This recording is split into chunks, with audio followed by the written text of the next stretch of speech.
That scene was wild, and he just takes the guy out of the car and just smashes his face into the windshield and kills him. And it's just like, okay, we're into something. You're trying to tell this guy why you had your window down for one. Yeah, what are you doing, what are you dude? Right. You can just pull off and go.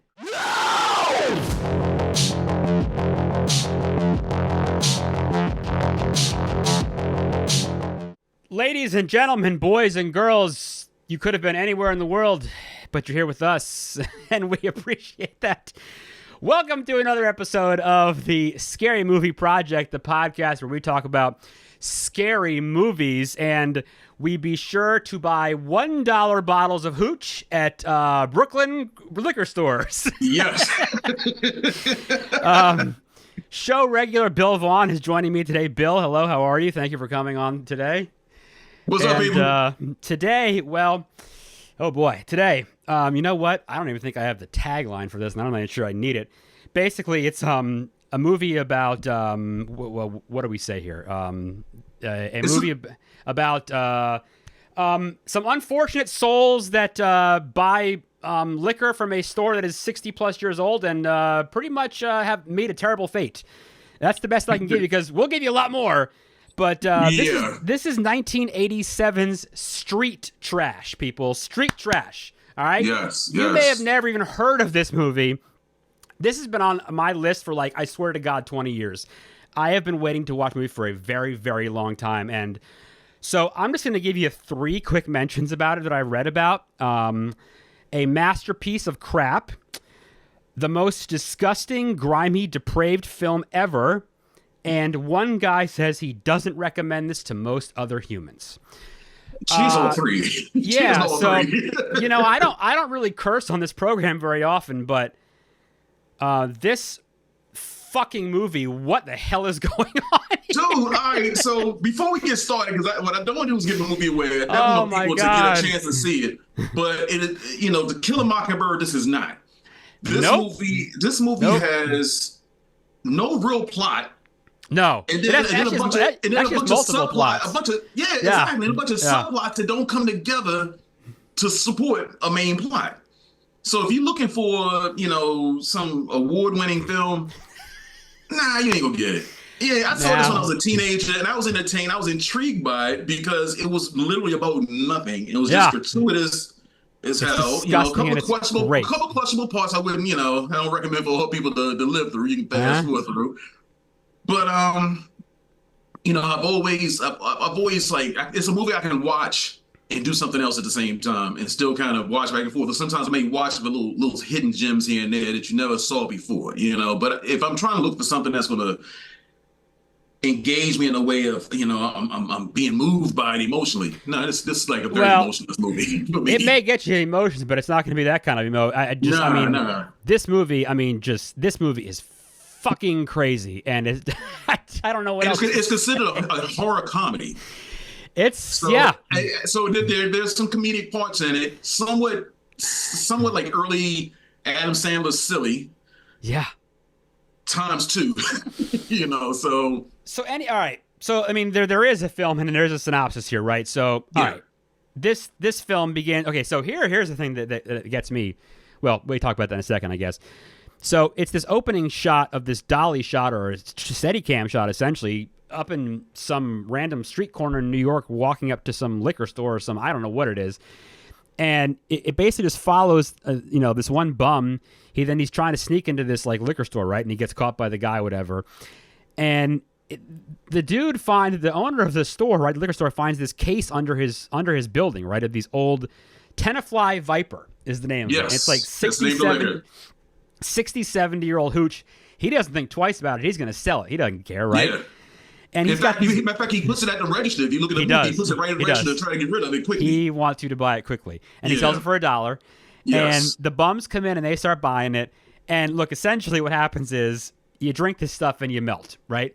This is the first time that this one guy dies, he buys it and he's in this like junkyard or no, not even, I don't know. He's in some abandoned building, I guess, right? Yeah, he's like on a stoop or something when he. Yeah, and he's actually standing on it where an old toilet would be, and he has one sip of this stuff, and he just starts melting, like oozing, like it is so wonderfully disgusting. and it's like all blue and like yellow, and he just melts into the actual fucking toilet. Yes. And Dude, it's like and he tries to pull the chain, like the old pull chain on the toilet, and he's dead. And that's the way these folks die. One guy dies drinking it on a balcony, and he like falls on one guy's face, and the guy's face melts. Right, that was amazing. Yeah, and it's just these wild. So, and that's against another subplot, quote unquote, of what's life in a junkyard for these homeless folks. And this one guy, the craziest dude you've ever seen in your life. So Bronson, the big guy, Bronson, who apparently runs. He's this Vietnam vet who's seriously mentally ill. Huge and and mean. Oh my God. And he runs the junkyard. And it's just these nonsense stories of what happens when you drink the booze and the story of these people living in here. And just like, how can we possibly, what can we do to offend every single person in the world? It's pretty much, I think the writer even said this is like what his goal was to do. I know that's a terrible synopsis. It's the worst we've ever had on this show, but I don't know what else to say. Really, dude, it's. But that's, and at the end, and they finally the deaths are amazing, and of course Bronson, they finally kill him off because this one woman is just like abused by everybody, and he gets killed with a giant. What does he happens? How did they kill him with like an air? Oh man, I forgot the thing. What's the name? Like an LP tank or something, like a gas tank that they light up and they blow and it blasts and it literally blasts his head off.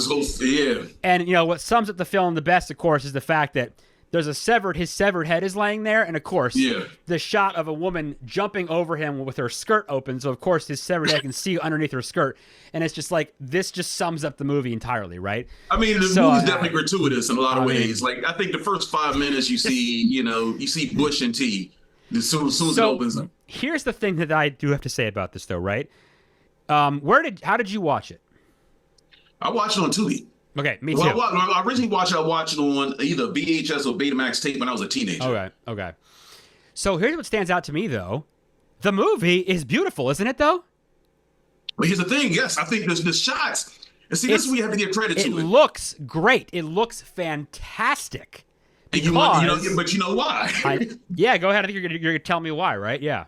I mean, so you have J. Michael Murrow.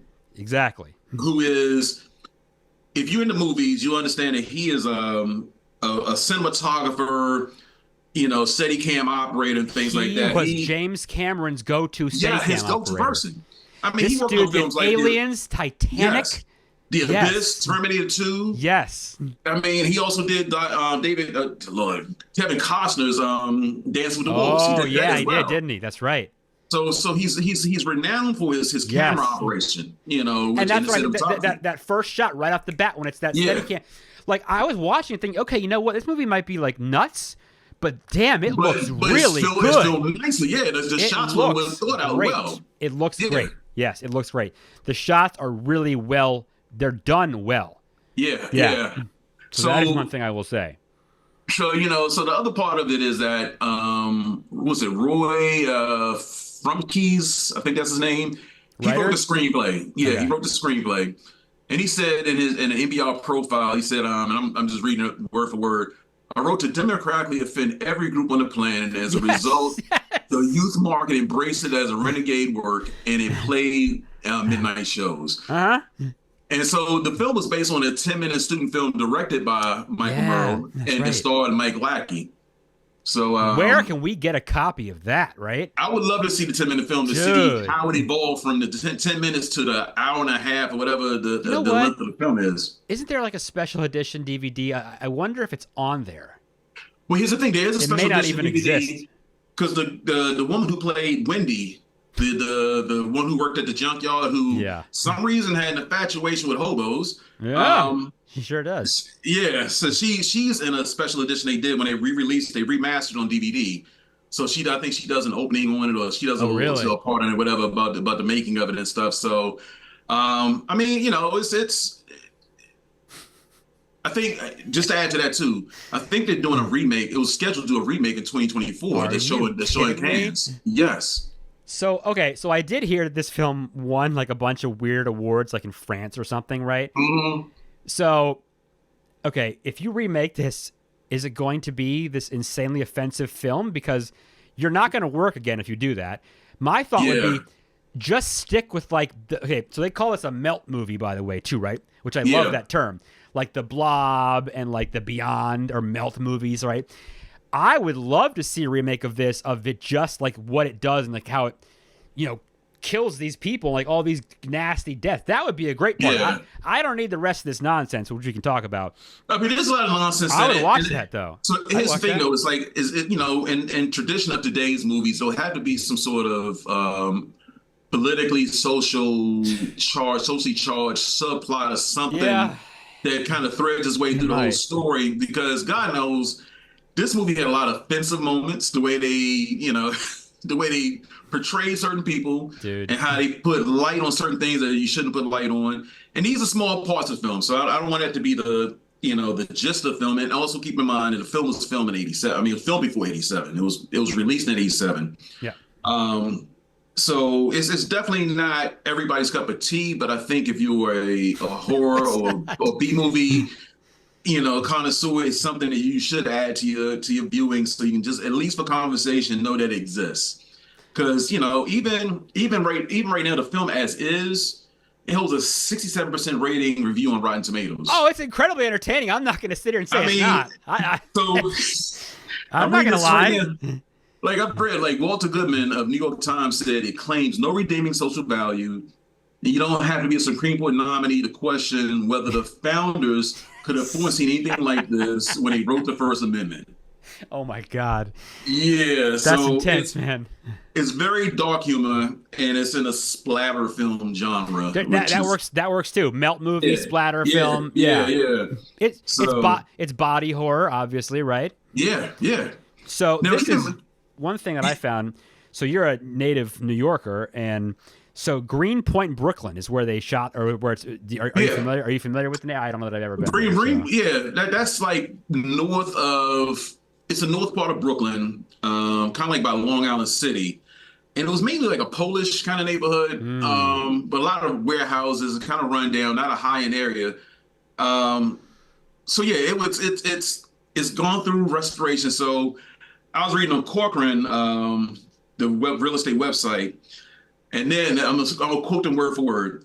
Greenpoint is like a restored car or vinyl reissue of a landmark album, embracing its industrial roots while forgiving onward as an adored cultural hub for today's New Yorkers. Okay. For me, what that means is... What does that mean, right? you have some expensive homes next to some abandoned homes, next to some chic restaurant or some bar or something like that. Yep. Because also saw on the same website, a 6-bedroom, 5-bedroom home was listed for $2.7 million. Sounds about right. In that same neighborhood. Yeah. So it's a multicultural neighborhood. At least it kind of grew into that. It was a more blue collar. Like most of Brooklyn was a big blue collar. It was a blue collar borough. Like people moved out of Brooklyn. When you start making more money, you move to Queens or Long Island. Right. But you never moved into Brooklyn. Now everybody's moving into Brooklyn, so the values go up. I'm curious. I haven't been to Greenpoint in probably 25 years, and I went there with a friend who actually lived right on the outskirts of Greenpoint. We just kind of went all the way in, and yeah, it's definitely like old school Brooklyn back when I went. So I'm sure it changed a lot. I'm sure it's expensive like every other part of Brooklyn to live in, just because you're in Brooklyn. I was in Bed-Stuy, which is further south, different ball game. But yeah, it's a unique place. A lot of Polish restaurants were down there. I remember that big Polish neighborhood. I would go eat there. So, yeah. So, but it was definitely low income, and then maybe some of the film reflected some of that when he had like the homeless guys with the squeegees and all that stuff. Okay, that scene was wild, and he just takes the guy out of the car and just smashes his face into the windshield and kills him. And it's just like, okay, we're into something. You're trying to tell this guy why you have your window down for one. What are you doing? Why are you trying to? You can just pull off and go. Yeah. But it would make a movie if he pulled off and went. So I guess I have two-part question. Is one is this a reflection of like we're coming out of the Bronx is burning 70s with New York on fire, and like we're kind of getting better in the 80s? And the second question is, should we go open a liquor store in this area and sell this Tenafly Viper? Exactly. So here's the thing. During that time, 87 was mid 80s to early 90s was a pivotal time in New York because you coming off a heroin addiction from Vietnam vets and going into the crack era.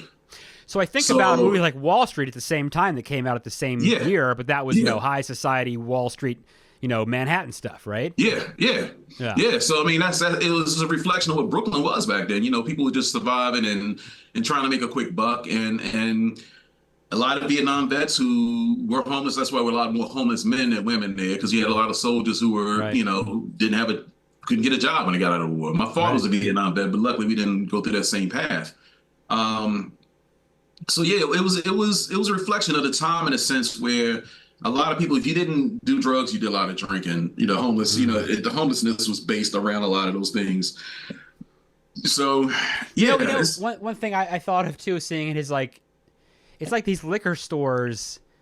They're just, I'm not going to get like all preachy or whatever here, but you know what? Yeah. They end up becoming part of they become a problem. You know what I mean? Because it's they do. You look at a situation like 4 years ago throughout the country and everything's closed. Liquor store wasn't closed, was it? Nope. No. This guy, this proprietor of the liquor store, he finds a case of God knows what and just sells it. And it's just like, that would still happen today. Yes, Would it still would. happen. It would. I mean, you had people. He doesn't care. He didn't care. You had landlords who owned a bunch of buildings down there. Most time they burned them down. Don't care. Didn't care about it. Didn't take care of them. So it was just like they almost wanted to get out of it for a reason because they weren't making much money on it anyway. So I mean, you think about it, you own a liquor store in pre-gentrified Brooklyn, where a neighborhood that is run down. Who are you selling to? You're not selling a bottle of Johnny Walker Blue. You're selling whatever. You're selling Wild Irish Rose and down. No, you're selling to the guy who walks in the liquor store, and you've seen this a million times, so I'm sure we all have. He goes into the store, he opens the fridge, he pulls the one 16-ounce can off of a 6-pack ring, and either walks out with it or argues with the guy and tries to buy just the one can. Yep. He's not going to buy a 6-pack, right? And also in cities like that store is probably a spirit store now instead of a liquor store. Right. Spirits. Fine spirits up top. That's what happened all around my neighborhood. Fine spirits. Fine spirits. So yeah, man, it's like, the liquor stores will always appear in these neighborhoods because there's a population there to buy it, because it's cheap. It's for a cheap $1. It's a cheap getaway from your realities of life sometimes. Imagine buying a bottle of booze for $1. Hell no. My liver would jump out my mouth. Even like back in the day, like 40s were still like $1.50 even, right? I mean, yes. Don't even remind me of that. But there is just like, so there's, this movie does have like everything's, I always say it, the movie's about something else, right? Yeah. Go ahead. But no, there's some redeeming qualities in the movie, in a sense. Again, Michael Murrow's career went well. Amazing. Obviously for him, my goodness. And he was young, and he was young back then. I think he's only like, I don't think he's 60 yet. Wow. So he had to be like 18, 19, 20. He was in his early 20s when he did this. Yeah. So he was probably a young prodigy with film, the way he did a lot of things. No, and moved quickly. It looks terrific. I mean, it does. If you were to like turn the sound off and like only watch certain scenes, you would be like, damn, this looks really, really good. Yeah. And the funny part is, even with the sound is great. Well, yeah, I mean, I guess so. That's not the big problem. Which is uncommon. Which sometimes with independent films and low budget films, audio is always the second thing because you can't go into like post work doing Foley work or anything like that, voiceover work because you don't have the budget for it. It's good. So pretty much you captured what you got. That's why some of the older films look kind of crazy or sound crazy because there was no audio work post-production, no audio post-production in most of these films. I would assume they shot all this on location, like in this neighborhood, right? I would absolutely. think, yeah. Because they probably had to. You probably didn't need any kind of light, any kind of no, any kind of like what I'm looking for. You don't need any sets for this thing. I mean, they did. You didn't need sets. You didn't need permission from the city, anything like that. You could just go in and nobody's gonna stop you. You just gotta worry about somebody trying to steal your stuff. Your film equipment. So pretty much. Yeah. But the other good part is, it also starred a couple people. Well, really, Tony Darrow was probably the most. Okay, so I am so glad you. One. All right, so Yeah. it took me about a couple minutes to realize who it was, and I'm going to quote the line that I know him from, and we probably all do, is he leans into Joe Pesci, hey man, when are you gonna pay a bill? I mean, this is four G's here. It's four fucking big ones here. I mean, you gotta pay me at some point here. Well, you sit here. I'm sitting with my friends trying to enjoy myself, and you fucking mutt from Goodfellas, of course, right? That's Tony Darrow, and he just breaks the glass on his head, right? Yes. And then he tells Paulie, well, maybe you should kill him later. And he's like, whoa, what are you talking about? But yeah, that's Tony Darrow, right? Yes, Tony Darrow. So his character was Sonny Buns. Sonny Buns. The bamboo lounge. The bamboo lounge. Yep. Yes. Yep. He wasn't a tough guy in that movie. He was the recipient of abuse. When Tommy's character breaks that glass, you fucking man, just breaks it on his head. Yes. Everybody starts laughing. And he comes back the next couple the scenes later big giant Band-Aid on his head. Oh my Yes. God. Yeah, so that's him. He plays, of course. So he plays a mob guy, and of course, and this guy really was a mob guy, wasn't he? I didn't know that. Here's the thing, yes. I mean, wait, you can say, he definitely got caught. Go ahead. So was it back in the mid 2000s? Let me see my notes. Like 2004, he and along with a couple of Gambino family members were Gambino, he got caught with them, right? Yeah, he got caught with them and for extortion. Because somebody had gotten severely injured or something through the extortion that was happening. He pleaded guilty. And with the rest of them, a lot of them pleaded guilty as well, but he only served house arrest because he had some medical condition. He had no priors, and he had a record of community service. Oh God! So he was able to serve, community service and probation afterwards. But I mean, he came back. He was in Goodfellas and a couple other movies and stuff. Man, was it Mickey Blue Eyes, some other things? So essentially, he played a stereotypical role. He always played some sort of gangster movie or a gangster in a movie. He was good. I mean, it was a natural, obviously. Things don't end well for him in this movie though, because at the very end he drinks a bottle of it, and that's kind of the end to him. That's the end to him. Such a likable gangster. Oh my gosh. Man. The other person to mention too, R.L. Ryan. He played the junkyard owner, the big fat guy. Oh, who explodes? Yes. Wasn't that amazing? Yes. But he's also known for Toxic Avenger and Eat and Run and Class of Nukem High. So he was a B movie actor. That's awesome. But he died young in 91. He died at like 44 of a heart attack or something. Oh, wow. Okay. Yeah. I mean, kind of saw that coming with his he was a big dude. So big dude. Yeah, there's really no, I mean, so yeah, cast wise, forget it. But like you said, you got what's his name? Michael Murrow, Jim Murrow, whoever he goes by. But his work, I mean, my goodness gracious, amazing stuff he's done. Wow. It's amazing what he's done. I mean, it's like that's for him to go past that, and also again with Darrow, again, because Scorsese is the one who saw Street Trash. Yes. And called him to audition for Goodfellas. Thank you. That's a great He's the one that. So how great is that Martin Scorsese, one of the greatest directors of all time, is watching Street Trash? He probably thought it was some New York movie, so he's like, "Oh, I want to watch a New York movie." Yeah. And I can only imagine. Can you imagine Marty sitting there like this, just what is this? What am I watching? What is this crazy movie? He had to watch it through because he saw the performances. Because Darrow only came in. He had several scenes scattered through the movie, right? Because he was part of the subplot, which we'll get back to that later. But yeah, it's amazing that he called Darrow to audition for the role of Sonny Buns. So we need to talk about some of these scenes and some of these characters, right? So you got all these Okay, so you got the two brothers that are homeless, right? You got the one I can't remember their names, but the one he's like our main character, the guy with the long hair and wears like the hat or whatever, right? Yeah. He looks like he should be the singer of the Black Crowes, right? Probably. I don't know. Yes. He's like, he's not really crazy. He's just kind of a bum, and he just things probably didn't go his way. So he's not really a drug addict necessarily, but whatever. But then, the situation with this guy, who's the junkyard? Who runs the junkyard? What's the dude's name? Conan O'Brien or what's Conan O'Brien? Yeah, I know. He's talking about the bum that runs the gangs out there. Bronson's the one who ran. Yeah, he ran the gangs out there. Yeah. So this guy, he is a Vietnam vet, and he is pretty much completely insane. Yes. And it's kind of funny, but it's kind of not funny because, like you were saying earlier, these poor guys, men and women that went to that war and came back, that was like, some of them really were like that.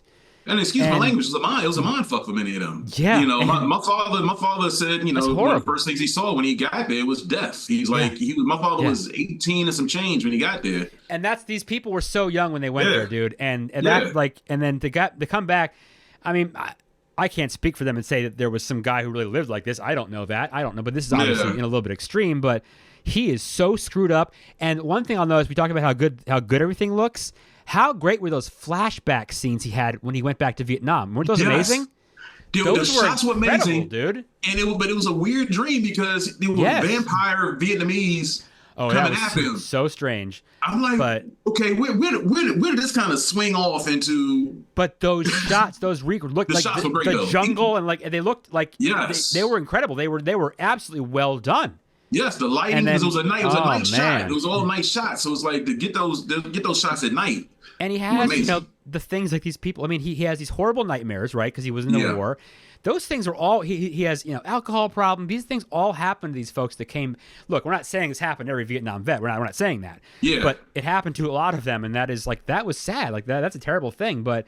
And he has I think a giant knife made of a bone, basically. Yeah. Oh my God. And then there's that cop who's the typical 80s, cop who's gonna come and get you, and they have that giant fight at the end, right? Yes. And he fucks that guy up, and he kills him. He kills the cop, essentially. Yeah. And how about his relationship with his girlfriend, if that's what you want to call her? I don't know really how to explain that. Yeah, she was quite the looker. I couldn't understand it. Yeah. I think she always had on nothing underwear. I never saw it. Did she have clothes on through the movie? I think she just had bra and panties on most of the time, and she was just smudged up dirt everywhere. So there's these couple of scenes. I'll touch on it, right? But it's just it's insanely offensive to women, and very, very. Basically, it just shows these women with almost no clothes on, and they're filthy, like you said. They're dirty. It's so lame, that they would just look like, if you were homeless, you just look like your dirt, like your pig pen from Peanuts or something. She's barely in her underwear, and he's smacking her all the time, and they're just he's essentially raping her a lot of the time. And there's that one scene where that one woman comes back from where she's is she at a club or something with one of the dudes, and she comes back? I think she was talking about the woman in the red dress, right? Yeah, and they start making out on the car seat that he has back at the junkyard or whatever. So I think she was on a date with one of the mobsters or something. Oh, okay, was that it? And she was in an alley throwing up or something like that, and the bum was out there, and she kind of, what was her name? Fred, I think was the character's name. Yeah, okay. He was the other one who lived in the trash heap, and she was so drunk, that she wanted to have sex with a bum. She was begging for it, and it's it's such an offensive part of the movie that you have to kind of just get through it or fast forward through it. And she ends up at the trash heap. So they live. Was it Kevin and Fred live under a trash heap? Literally, made of tires and They have a little car seat in there, and so I'm trying to figure out how a bum got this woman who's well dressed, and she's so drunk that she follows him all the way. I don't know what transportation they just a cab, whatever. Got all the way to the junkyard. Got into the junk pile, pulled off clothes, had sex, and then what's the name? And then Fred passed out or something. Right. And that's when it becomes a horrific scene of all the, it's almost a zombie movie scene with all the homeless people jumping in. I heard someone talk about it. It reminded them of the scenes from that movie Freaks. Did you ever see Freaks? Yeah. Kind of like that. Zombies kind of too. They just start. Yeah, that's a terrible deal. That's a rough scene to watch. I mean, it is. Alcohol leads to some bad decisions sometimes. So, that was the worst decision. Good Lord. So there's some scenes like that they're just terribly offensive to women, and just they're offensive just to human beings, essentially, right? Yeah, they're just really, really bad. And that woman, the girlfriend, whatever her name is, of Wendy, the one who was she worked at the junkyard, who was seeing the guy Kevin. Oh, and the guy sits and falls on her, and she can't get up and whatever. Yes. But the one we went back to, who was the girlfriend of the guy. Why do I keep forgetting the guy that runs the junkyard's name? What's his name again? What's his name? Hold up. The boss, the Vietnam vet. What's his name? Oh, you're talking about Bronson. Bronson. I keep forgetting. Yeah. So she eventually drinks one of the bottles of it, and she totally gets wasted and just melts away. That was nasty. Yes. We got to talk about the deaths from actually from drinking this too. But yeah, those scenes with the women, that was just so terrible. We just really, no one needs to see that. And that was where the film is just that is. Like the writer said, I'm just going to offend everyone with this stuff. Yes, so this is why I say they remade the film. We don't need that. Unless the gratuitous stuff like that wouldn't make it at all today, because nobody wants to see that. Nobody, no, you know, it's over the top. There's no direction for it. Like, why is it happening, and is it even possible for something stupid like this? Those days like that are long gone, dude. You cannot do stuff like that. Nor should you want to do that. No, exactly. It was an exaggerated scene from an exaggerated time in movies. Yeah. Well, in a movie that made no real sense. No. You know, so I warn people in advance. You know, if you want to watch it, there are a couple scenes you might want to. Now that being said, there are some scenes that we're just going to say there's just some other scenes, and I'm just going to leave it at that. Yeah. That are in this film that are just really just repulsive. So I'm not even going to go there. Well, here's the thing: like those scenes don't really add up to the main plot of the movie. No, because there's no real plot to the movie. They're there to completely, like the writers say, I'm just going to offend you. I'm going to think of anything I possibly can to put in this film to offend you. I mean, it's almost like he took John Walter's, MO and just took it to a whole nother direction. Yeah. That's just like more so socially offensive as opposed to graphically offensive. You know, it was. Yeah. So what about your boy that has like the worst breath in the world, and he sits next to? Remember, he gets picked up by the cops, and he's in the truck with the women, and they're like, "Oh!" And no one can stand to be around him because he has like the worst breath. In the world. in a paddy wagon full of prostitutes. Yes. Oh my God, dude. Like yes. Oh. I mean, it's. I will say, during the time in Brooklyn, in certain places of Brooklyn, there were a lot of prostitution areas, and maybe that was a reflection of what they saw then. So here's some, I guess some coincidental type of things is that Michael Murrow's father owned a junkyard in Brooklyn. Is that right? Yeah. So you gotta wonder where some of this. Did they shoot it there then? I don't know, but I think his father had already. I think it was closed down by the time he did it or something like that. Really? But it was just ironically that he had that. That was a home spot for the whole movie. It was like a return spot for the movie. Yeah. Absolutely. So I think that was coincidental. Another other piece of trivia: the guy Ian Bernardo, who plays this offensive kid in the movie, right? Yeah. He's the one that would run around at the end of the movie in like the shop when they're chasing him around, right? Yeah. He's a Bronx native, but he's known for like the 2000 reality shows. Oh, I heard about this. He Can Dance, American Idol, the Million Matchmaker, whatever. Yeah. And the notoriety he got from doing those reality shows had a whole nother resurgence for people to make this more of a cult classic. In the end, when they found out he was in this movie, people had interest to see it. So and then he kind of, I don't know where he is now. He was left of center, for sure. I don't know what he's been through, but he filed a lawsuit against American Idol. I think it was like $300 million, something like that. Yeah, he said due to harsh treatment he suffered during the finale because they want him to be outrageous and gay acting or something. This is his own words. I'm like, okay. Whatever. So, So, There's a lot of like weird, interesting kind of little stories inside of this film, right? Yeah.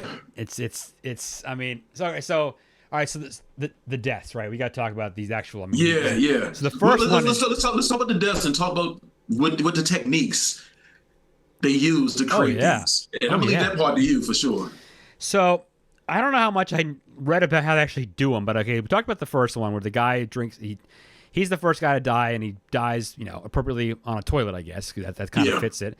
Then you've got the guy on the balcony. He's talking to the cat, right? And he drinks it, and then he melts. And so that the part of his body drips onto the guy's face and burns him. Yeah. That reminded me of the Alien movies, though, right? Yes. The acid with the acid spit. It melts into your face like that. Yes. And so that was very cool. And that was a great little shot at like a yuppie walking down the street, like he's on his lunch break, and kind of thing. That was weird. Then you get the one guy. Then the guy Frank, whatever, he finds out what's going on, and he was going to drink one of them, but he gives it to some other guy, and that guy drinks it, and you see he just like totally melts, and it's just disgusting. Yes. Then there's the woman, of course, talked about in the junkyard. She dies from it. Yeah. There's 4. Was there one more? Was there 5? Daryl's character. Who else? Those are the 4 I remember. Was there one? That was Bronson's girlfriend. You mentioned her. Yeah. I'm trying to think. Was the black guy? I know he. Oh, we never even talked about the guy going to the grocery store. When he again another random scene that added nothing to the movie. I'm going there. Yeah. So this dude, this guy, he's wearing like the Gordon's fisherman yellow dress. I don't know what he's wearing, right? Or some biohazard suit or something. With a gas mask on. Yep. He goes into the grocery store, your local store there, and he just starts buying chicken and starts putting it in his pants. Yep. And and some old lady just rats him out to the management. And the manager comes up and he's like, "What are you doing, sir?" And I'm buying this fucking chicken and you ain't going to stop me. And I don't give a fuck what you say. And he goes on and he has a receipt. And he gives the guy and he says, "No, this receipt is for dog food." And he goes, "Well, I don't know nothing about that because that's what you rung it up for." And it just it's so pointless again. Oh my God! If you look for substance in this movie, it was amazing. This movie just goes into tangents. It was amazing. They don't come back to the main place again. Amazing. It just shoots tangents and the tangents keep going. Like you don't know where that ends. Dude. It has nothing to do with the main plot. And then he finally leaves and then I think he tried to make fun of the grocery store manager for being like Haitian or something at one point. Something, yeah. Did he? Because he was like, "I'm gonna tell your Haitian ass" or something. I don't remember. But then he leaves and all the chicken falls out of his pants, so he doesn't even get to bring it back. That scene was hilarious. I was rolling during that one. Oh my God, man! Again, just another example of how this movie. Fabulous scene. That one was it for me. I think one scene that was over the top. Very over the top. And you know what I'm talking about, the hot potato scene, right? All right. I mean, we have to go there. So okay, this is a lesson to men when you take a leak. Watch where you're leaking at. Watch your trajectory. Be sure everything that's connected to you is within sight of you, okay? Because if you don't, you're going to get what happens to this dude. You're going to be like John Wayne Bobbitt up in this joint. So, oh, my God. So the guy, part of Bronson's crew, he decides he has to pee, and he pees in this opening inside of something. It's like first of all, you're in the junkyard, so I don't know why you doing that right there in all places. Why would you even try to be discreet about it? Exactly. So he's peeing in there. He can't see anything in front of him what he's peeing on, and Bronson is sitting there, and it sprinkles on him. He doesn't like that. He sliced the penis off. Sure did. At first, I had to be like, did that really just cut his junk off for real? Yeah. And the thing that I got was this guy didn't seem like he seemed more concerned with getting it back than he was in pain, right? He seemed like it didn't really bother him that much. And it was a shock that I've never seen before. Okay, yeah. All right. So, then it gets worse because they start playing keep away with it. They start playing keep away with this dude's wiener. And I'm watching it and then there's a slow motion shot of it in the air. Yeah. Like this slow motion shot of this guy's junk flying through the air. And I'm like, wow, I wonder, this is like, we all remember the John Wayne Bobbitt story, right? Who could forget that one, right? I wonder if John Wayne Bobbitt ever saw Street Trash. I don't think, probably doesn't want to. I mean, and that was a Tom Brady toss, though. That penis flew. It went a long way. That was at least 70 yards. Yes, it did. And kept a spiral. So yeah. I don't know if his career doing something like that, but it was again another scene that. What is that to the movie? Imagine being on set that day. All right, guys, we're shooting the cutting off the wiener scene today. So we're going to cut this guy's junk off, and we're going to slow-mo of it flying through the air. And it's like, okay, that's what we're shooting today. Yeah. So here's the one flaw I see in that scene. I'm not a person that really picks at films like this, especially as a B movie, so you can't expect it so much. But when the penis first got chopped, it was bloody. By the time it goes through the air, it's like it was like a dildo. It was clean. It was nothing, it was just, what? We didn't have some of the blood just flew off of it. Continuity here, man. We got to keep this together. We got to make sure this thing looks real. But yeah, that was You know, like I said, they pretty much did everything possible in this film to either make you uncomfortable or piss you off, and they succeeded with that one for sure. They did. That was the point where I realized, what else am I possibly going to see at this point? Exactly. What else is going to happen in this film? So here's another piece of trivia, though. Frankie's, I guess that's how you say the name. You know, he directed a 1985 documentary about the document of the Dead, which was about Dawn of the Dead movie. Oh, really? Dawn of the Dead, Day of the Dead, yeah.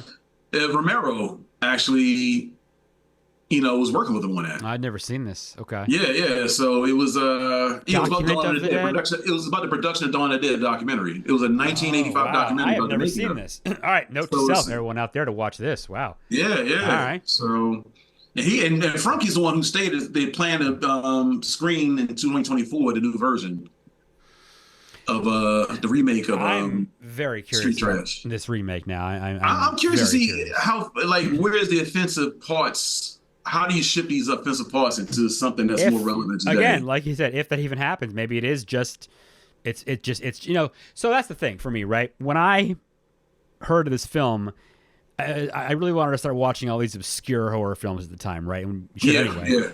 And this was like the holy grail kind. I'd heard about it, right? You could not rent this, you could not find it on a net. You just could not find this film, and so that's why I wanted to see it so badly. And for me, all I knew was a movie about bums that drank liquor and melted. Okay, great, I'm in. Yeah. I did not know about all these awful rape scenes and these cutting off cocks and all this stuff. So I'm curious. Will this remake, like I said, you can't get away with this stuff anymore. No, you can't. Will the remake, nor should you want to, should the remake just be straight up about like a horror film about like these drinking this stuff and dying? I don't know.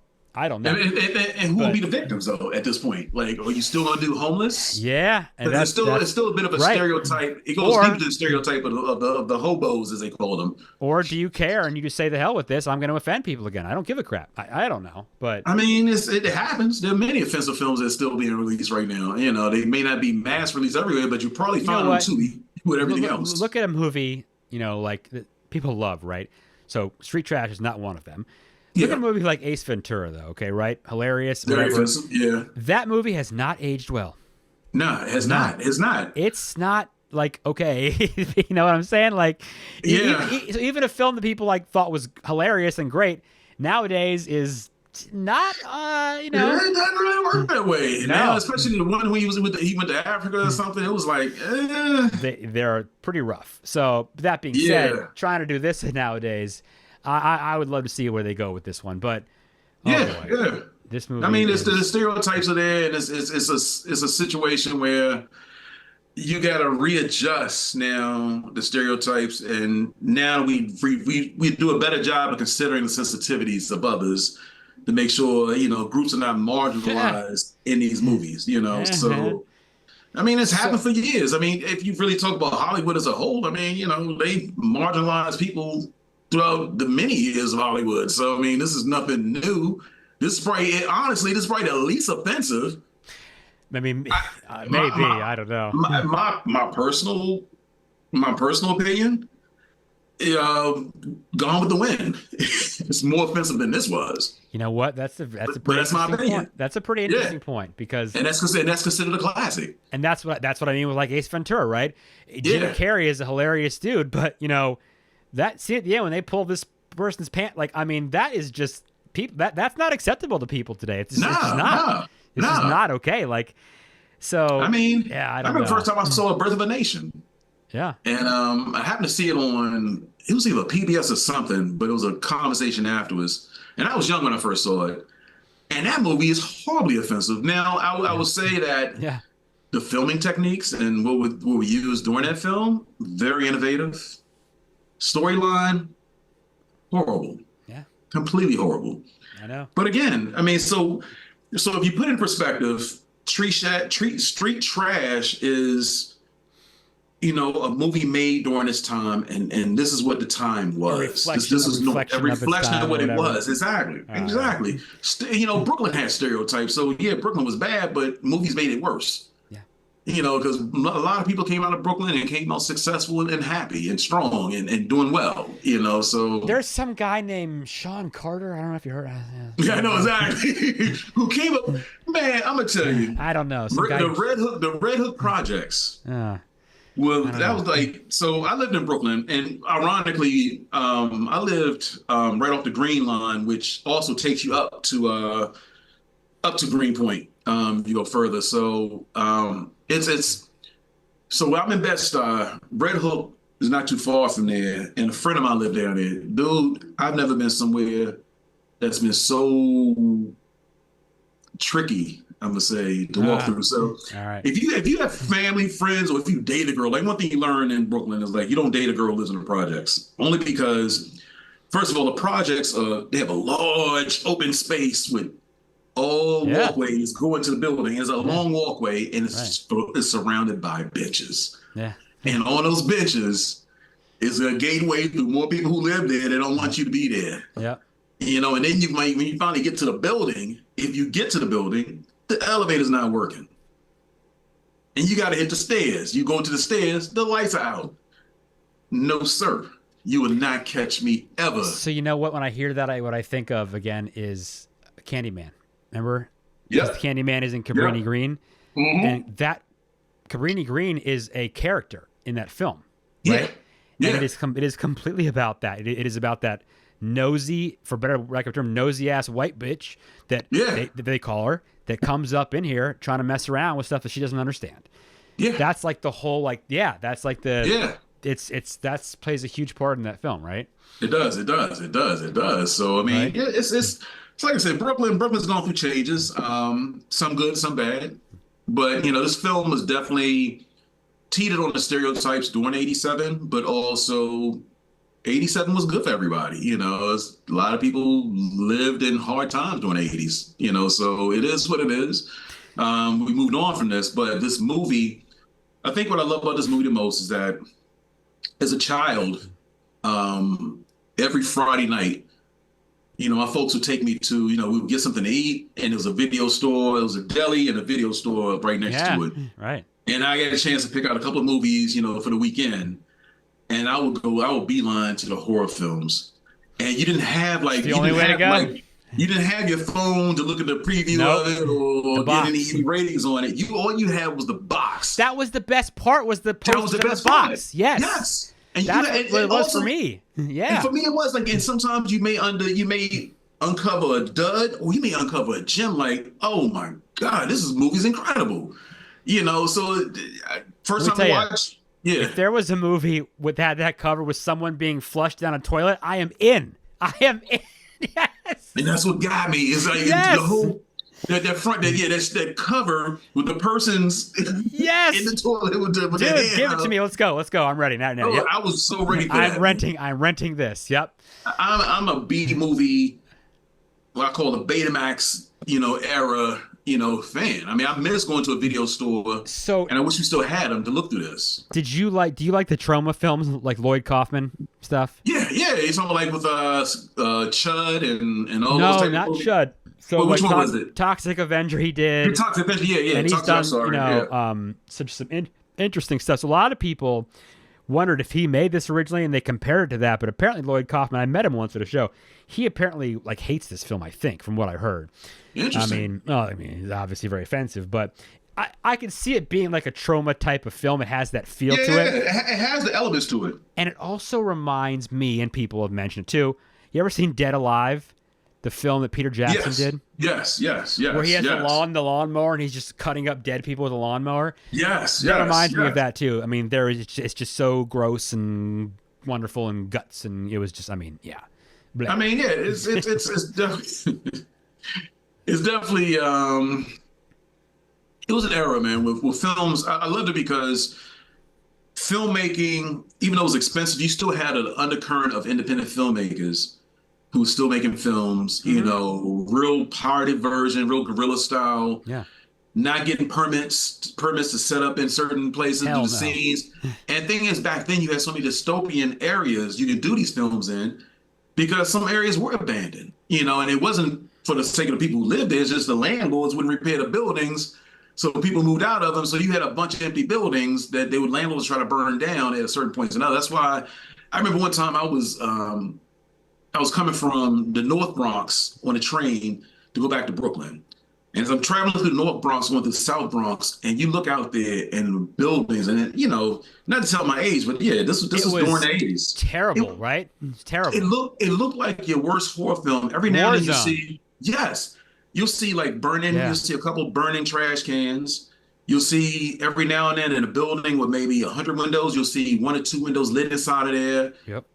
You'll see some people just creeping through there, just creeping through at night. Dude, it was horrifying. I'm like, I hope this train doesn't stop because I'm not trying to find my way through this. I'm like the movie, like the Warriors. Be fighting my way back to Coney Island, to get home. So yes. What? You talk about how they shot this in the streets and whatever, no permits probably. Nowadays, if you try to shoot one of those scenes, you get that person that you talked about that bought that 5-bedroom house for $2 million would call the police. They're shooting a film and bothering us right now. Exactly. Yeah. But that's the sad part about city life now. I know we just going on a tangent right now, but it'll circle back in. That makes sense. Is that back then you had creativity because creative people, like in Brooklyn, a lot of musicians live in Brooklyn, especially like in Bed-Stuy, Flatbush, because you can go to your gigs in Manhattan with a short trip over and still own a house in an area that you can afford. Right. So you can always gig and get your money, every day. Yeah. So it was a beautiful place. So if you go to places like Clinton Hills, which is very beautiful, you watch the Cosby Show and they do the shooting outside. Like Cosby Show was supposed to be filmed in like Clinton Hills, Jersey. Okay, but no, that was in Clinton Hills, Brooklyn. Okay. All right by Pratt University. Matter of fact, Spike Lee grew up over there. Yeah. Okay. A lot of great musicians. I love the Cosby's house. Yeah, I want to live there. Yeah, it was one of those beautiful brownstones on a wood line, a tree line street. What would that cost today? $4.5 $5 million? Let me tell you, on my block, there was a house going for $124,000. It was a 4-floor basement. The bottom floor was on street level. It had full high ceilings. Right. Entry down there, and had the other entry to the top 3 floors.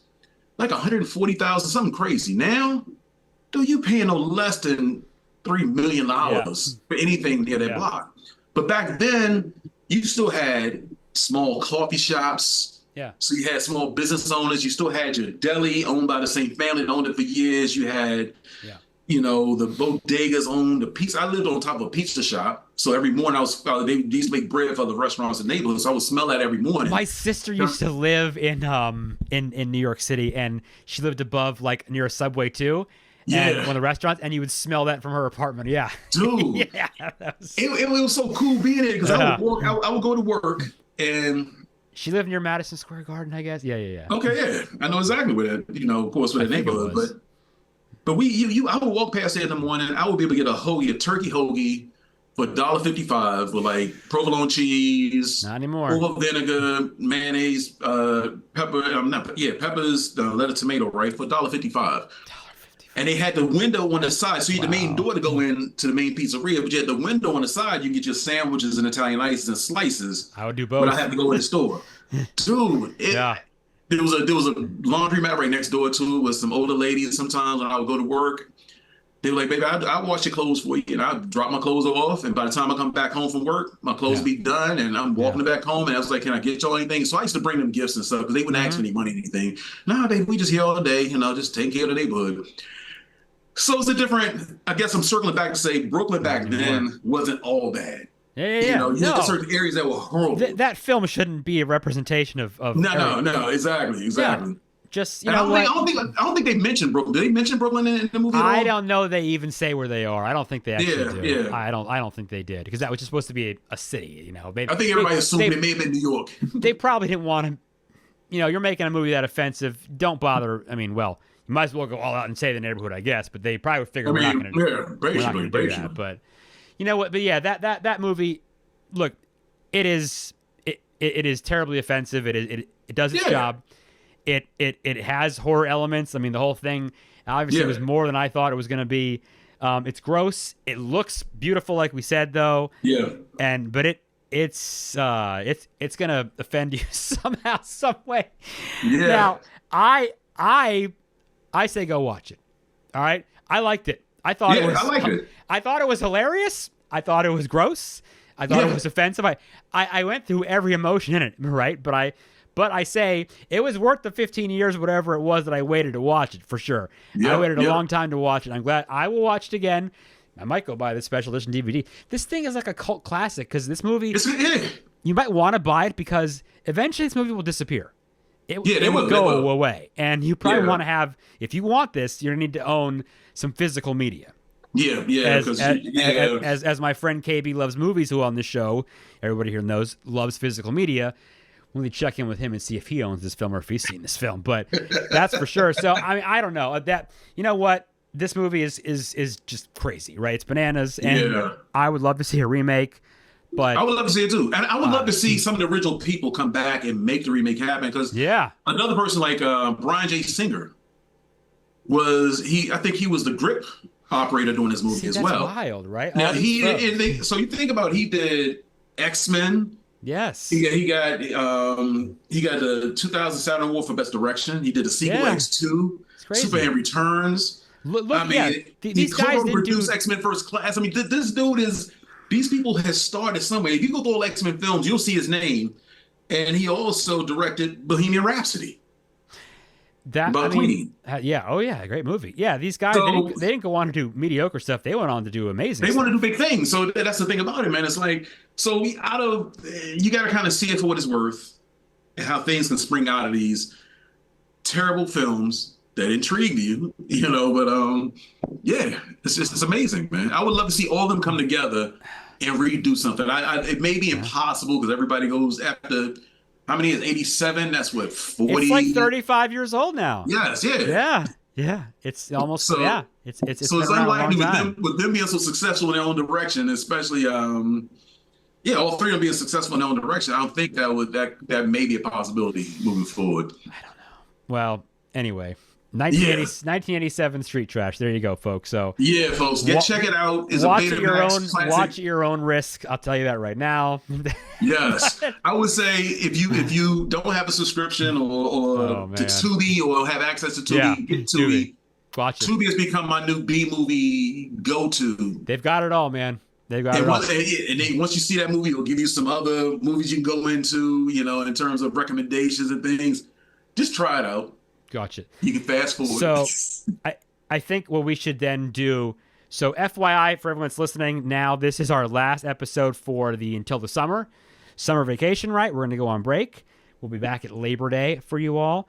But we were thinking about an idea for next time for maybe we need to do an episode on melt movies or like that, or just like subterranean horror is a thought. Which kind of encompasses this. And you mentioned Chuds. So I'm thinking about that too. So if you guys want to listen, that's the one thing. So, all right, Bill, we had another good season here. So tell us, though, and let everyone know, where do they find you and all the stuff that you do? Well, they can find me at BassPlayerBV at Instagram all the time, and all my links are found right there. You can find me from that point on. But I think Bass Player BV also on YouTube as well, but I just have like some my personal stuff on there, just some music I worked on. I've worked as audio engineer for so many years, as you can tell. I don't know if you can't see the front, what I'm sitting in front of right now, but hopefully you're all watching the YouTube episodes, so of course they can. But yes, go ahead. Exactly. But yeah, you find me there, and whatever Matt is, more likely I'll be on a couple scenes every season. I love doing this. It allows me to one, hang out with a friend, even as virtually, and then also discuss things that we both love. Insane horror movies, bad movies, all that type of stuff, So, and I get a chance to sip on some Willet, which is actually gone at this point. So I made it survive through the episode. No, it wasn't Tenafly Viper because you're still here, so that's a good thing. So I mean, that's how I had to with my Brooklyn brewery, represent. Everything was good in Brooklyn. So it is what it is, man. But yeah, definitely check me out. A lot. You'll see me, of course, when this gets posted. Matt will definitely have me added to the links on that as well. I'll tag everyone. Yes, everybody will be tagged, so you can find me there. I'm open for conversation, and like I recommend you all taking a look at this, and then maybe after you see it, provide some feedback, provide your thoughts in it, because everybody sees different things in different movies. So I'd be curious on what you may have seen in it that I didn't see in it, So you talk about how offensive it is. I'm curious to see how people react to that, especially compared to today's level of sensitivities, which I don't have a problem with. I think it's long overdue in a lot of cases to be a little more sensitive of others. So I'll be curious to see what people's thoughts are. It's absolutely a movie of its time for sure. So absolutely.